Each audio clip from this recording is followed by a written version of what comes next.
Hello survivors and welcome to another Walking Dead Road to Survival video, and in this video we're going to be taking a first look at Gold Mythic Jobe, who is going to be coming to the game as an advanced token wheel character. Visually he looks very interesting indeed. We have had a Jobe in the game before. He has obviously got kind of a Superfly upgrade by the visuals. Looks really cool though. It does look like he's got a default weapon in his hands. We'll see that later on in the video. But it kind of like a flashback to his original copy where he's got, I think, a rifle or a shotgun or something on his back, because he was a tough character originally when he came out. On the left-hand side, you can see him in a bit better detail. He's got a couple of extras that you can see visually, and in his hands, he has got the cat. He has got the cat indeed. He is definitely the king there for sure. If we see around his neck, he's also got like a compass. I'm not really sure what that's about. There's going to be some like little Easter eggs, I'm sure.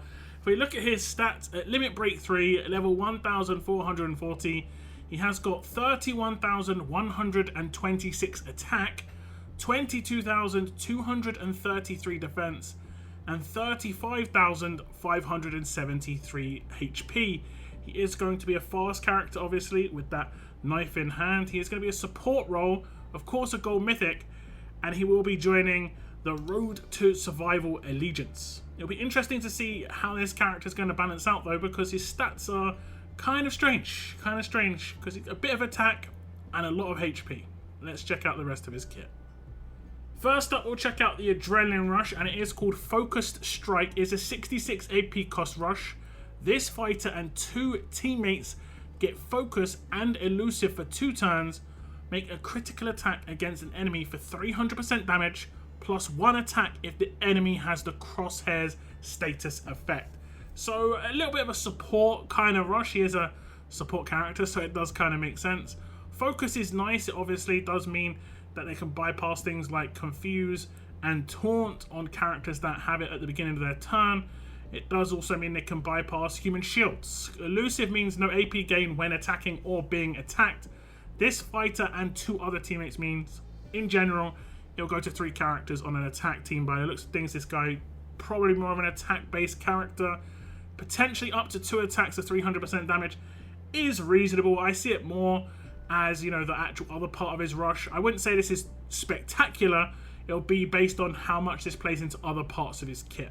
It does potentially mean he's going to be bringing crosshairs in somewhere, because he does get bonuses if crosshairs is on an enemy. But regardless, we'll just check out how this works on an attack team.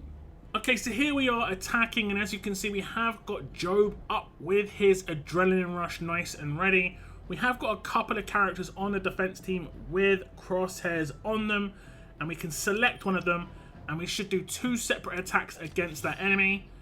But if we take them down in the first attack, we would do the second attack against another enemy. Obviously, if they've got crosshairs, when they're down, they're decapped. You can see that Jobe himself got focus and elusive, and also 2 other teammates got it as well. That can go randomly to 2 other teammates based on who's alive. It went to a character, as you can see, that has already taken their turn, so they'd only get the effect of this effect, you know, for 1 turn. The focus part of this actually would only work for 1 turn when it comes to Confuse and Taunt, but obviously I could bypass a human shield right now with like Georgia if I wanted to. This obviously means that I've got, you know, less chance of being controlled and so on and so forth on the next turn. Now, when I do a basic attack, I'm just going to do a basic attack here against Molly. You'll see that no AP gain comes in for Molly. She actually gets minus 20 AP because she had a little bit of AP. But the elusive means that there's no AP gain when you do attacks or when you are attacked. So just, it's kind of like a semi-control there. Now if we just jump straight into the upgrades on the Adrenaline Rush, you can see at grade 2, this fighter and 2 teammates get focus and elusive for 1 turn at grade 2. At grade 4, it gets plus 100% damage. So initially it is a 200% damage hit, then it goes up to 300% damage. At Limit Break 1, it gets plus 1 focus and elusive duration on the original upgrade from grade 2. So it goes for 2 turns instead. And at Limit Break 3, it gets plus 1 attack if the enemy has the crosshair status effect. This doesn't necessarily have to be applied by Jobe himself, which I will say he was applying crosshairs, obviously, as you saw in the previous clip. But it can be applied by other characters, specialists, so on and so forth, who can apply crosshairs and this would obviously mean that Jobe can get that extra attacking. This isn't that big a deal. It just means that Jobe will effectively hit harder. It can crit 200-300% damage crits. It's going to be reasonable. Like if it was a 600% damage crit, it would be reasonable damage. He's going to be the central character as he has got a leader skill. His attack stat should be pretty high, and it's just about getting that crit, chance up as well. Crit multiplier on those combat mods, and then you could obviously get him a bit more damage out of him, even though I wouldn't necessarily say so far I'm seeing him as a premier damage roll character. But the Adrenaline Rush is okay. I wouldn't say it's spectacular. We'll have to see what else is in the kit for Jobe. And next we will be checking out this signature move. It is called Situational Awareness. It has got an initial cooldown of turn 1, cooldown of 2 turns, number of uses unlimited. If the target is in the front row, daze that enemy for 2 turns. If the target is in the center, remove all positive effects. Attack the target for 400% damage, but it gets +1 attack if the target is in the back row. So it looks like this is a really monumental signature move, but it just is going to be different based on the placement of the enemy. It's always going to do 400% damage to the enemy, but if they're front row, they're going to be dazed. If they're the actual leader, they get cleansed, and the cleanse will come in before the attack. This is quite important for the central character if they have a massive defense buff or something like this. And then if they're the back row, they just get attacked twice.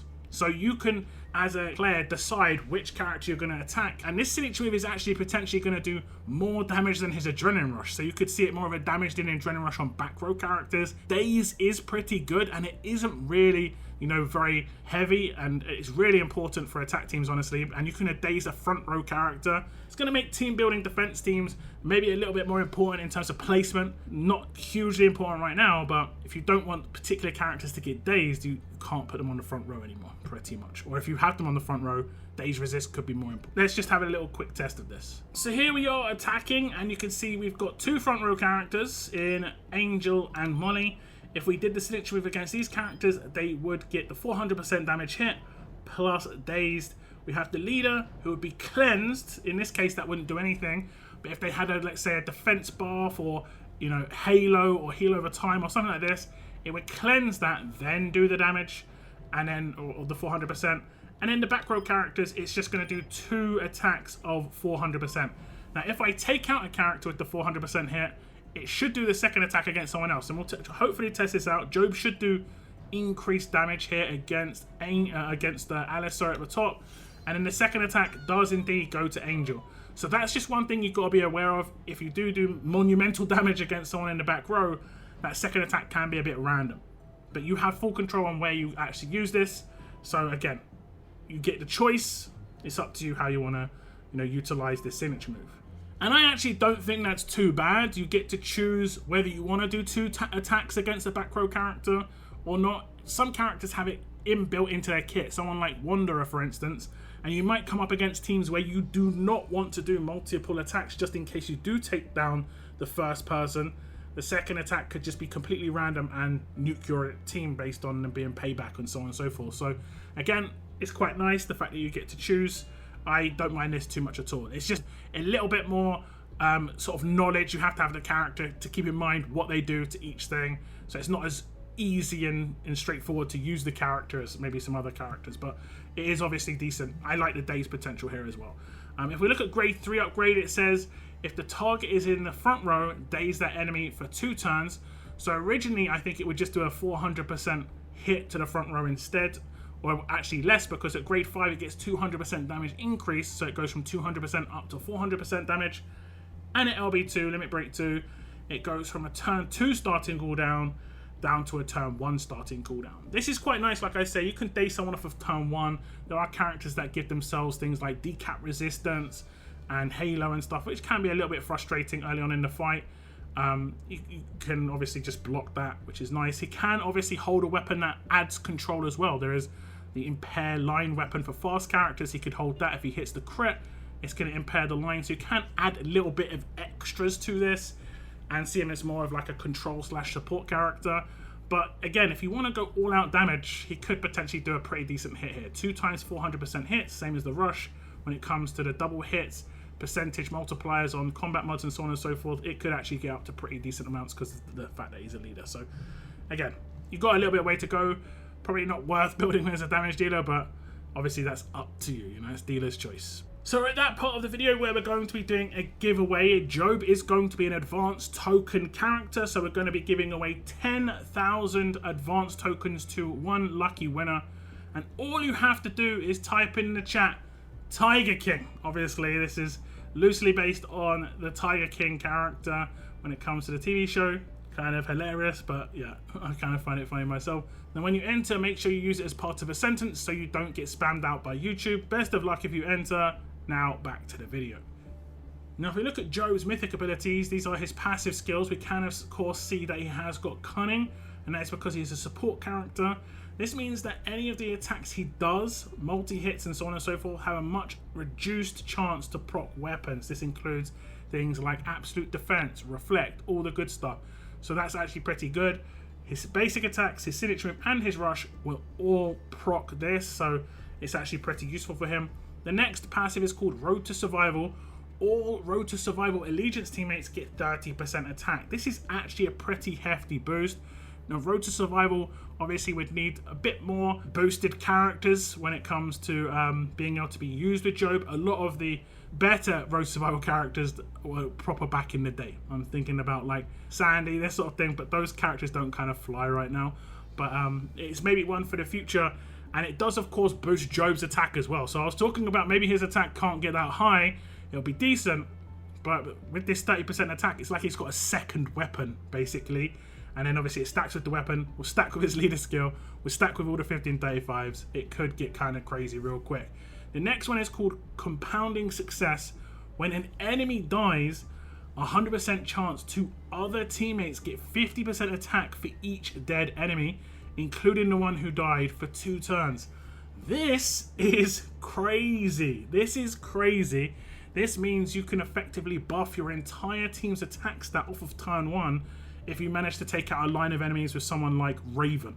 So you could give everyone, I think, 100% attack buff off of turn 1 if Raven attacks a line and kills 2. And she does that. You know, if you've got Raven, you know she does that. And that would buff signature moves. That would buff the next turn's rush potentially if you were having quite a fast team. That's actually kind of crazy, I'm not going to lie. The next one is called Target Acquisition. At the start of each turn, 100% chance 2 random enemies get crosshairs for 2 turns. This as well is really, really powerful. I think his signature move and his rush would okay, but these 2 passives that you've just seen here are crazy as a support character. Decaps are going to happen all the time with the crosshairs coming in. Even if someone's got Halo, they will be taken down. You come up against teams like Davy teams, there is crosshairs resistance at the beginning of the fight, but obviously you can see which characters get applied to them and you know they're going to be decapped if you take them out. Massive attack boost on characters that get downed. Even if they've got Halo on them, if they're down on the floor, it's going to give the buff. So yeah, this is kind of nuts. I like these last 2 passives a lot. Okay, so we'll start the fight, and as you can see, I'm coming up against a team that I can easily take out. This is just to show you the attack buffs that are going to be coming in.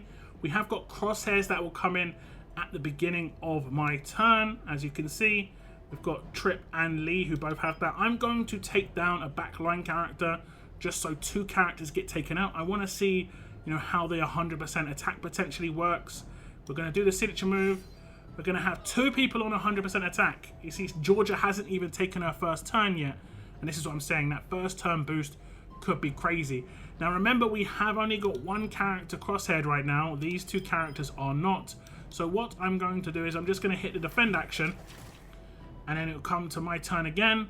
And then we'll have 2 characters at crosshaired again. Lee's going to get crosshaired again for 2 turns.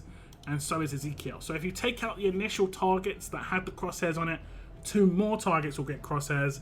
This looks really good for a decap character. And as you can see, he doesn't need to be a leader for this to work, but he has got a leader skill, which is going to be optional, which we will check out a little bit later. Now I'm going to take out 2 more characters again. I'm going to do 1 attack here, and you can see the attack stat is just going to boost up even more. Will it go up to 200%? It went up to 200%. On Georgia, it's up to 200% on Clementine. Now, if we look at the upgrades, you can see at grade 1, he gets the first half of Road to Survival, where all Road to Survival Allegiance teammates get 15% attack.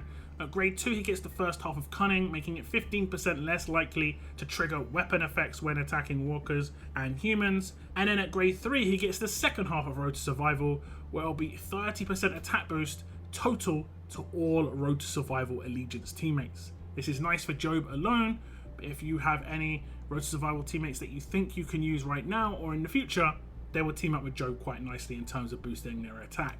Now when it comes to grades 4 and 5, we get the first half of Compounding Success at grade 4, making it 50% chance two other teammates get 50% attack for each dead enemy, including the one who died, for 2 turns. And then at grade 5, he gets Target Acquisition, where at the start of each turn, 50% chance 2 random enemies get crosshairs for 2 turns. As we move into the limit breaks, LB1 comes in, and it'll be Cunning 2 with an extra 15%, making it 30% less likely to trigger weapon effects on walkers and humans. Again, like I said, all of his stuff actually does utilize this, so it actually is decent up to upgrade on him. And at Limit Break 2, Compounding Success 2 comes in. When an enemy dies, 50% chance 2 other teammates get 50% attack for each dead enemy, including the one who died, for 2 turns. And at Limit Break 3, Target Acquisition 2 comes in, where at the start of each turn, 50% chance 2 random enemies get crosshairs for 2 turns. This obviously gets boosted up to 100% chance at the beginning of every turn, not the wave, every turn 2 enemies are going to get crosshairs. Very powerful, those last 2 passives, Compounding Success and Target Acquisition for sure. It is worth noting that Compounding Success will always proc when you take down an enemy, and it's based on how many enemies are already down on the floor, not how many times you've killed enemies. So for instance, if people are getting revived and stuff, that doesn't count.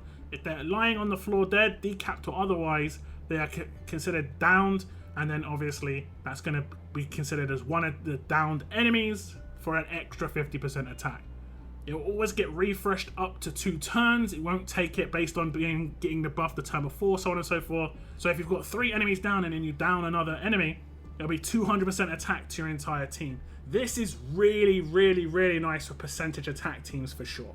And this does stack with certain other characters. For instance, if you've got Tyrese, this would stack with his specialist skill. And then obviously if you have someone like Akira, this is going to boost his potential burn output really early on in the fight, because he takes the entire attack team's stats into consideration. So the passives on Jobe is where it's really at, particularly Compounding Success and Target Acquisition for sure. I like those 2 very, very much.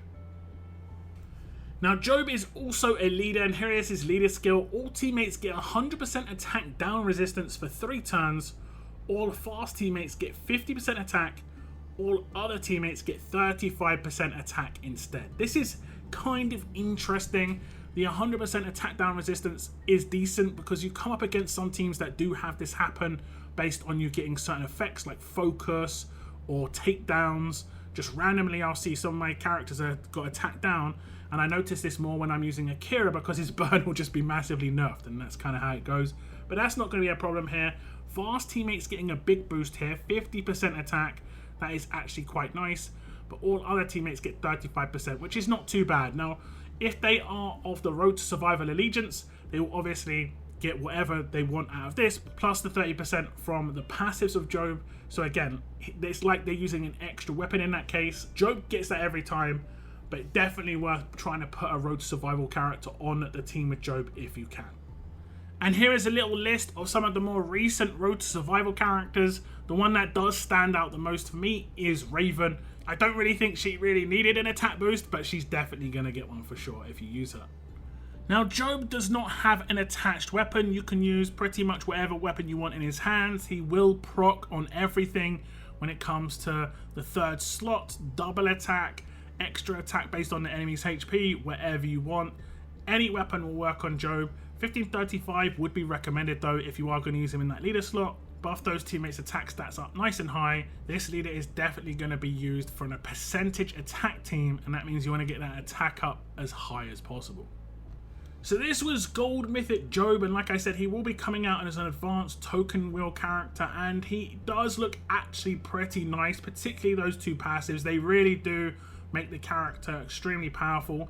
As a support character, he will need help. He can't do it alone. Every big damage dealer will work well with Jobe though, as long as you're getting down some early takedowns. Like I said, the team up with someone like Raven seems to be pretty decent. And yeah, I think he's going to be monumental, honestly. Just the support character capabilities of him. If you're using a lot of damage dealers, like 2 other damage dealers, I wouldn't necessarily say you need to have too much damage on Jobe himself, but he could potentially do quite a lot of damage just based on the fact, like I said, he's a leader, central slot, 1535s everywhere, he's getting the extra 30% attack from his own passives, effectively an extra weapon. So yeah, I think, like I say, I think Jobe's actually pretty good, and he should be really nice for an attack team. Percentage damage does kind of fall off a bit from time to time, but this is going to bring it way back into the limelight. 100% attack boost on all your characters off of turn 1, nice and easy with a character like Raven, is going to be absolutely amazing. But do tell me your thoughts on Gold Mythic Jobe here. Best of luck if you do enter the giveaway. I want to thank you very much for tuning in, and as always, keep on surviving, guys. Keep on surviving.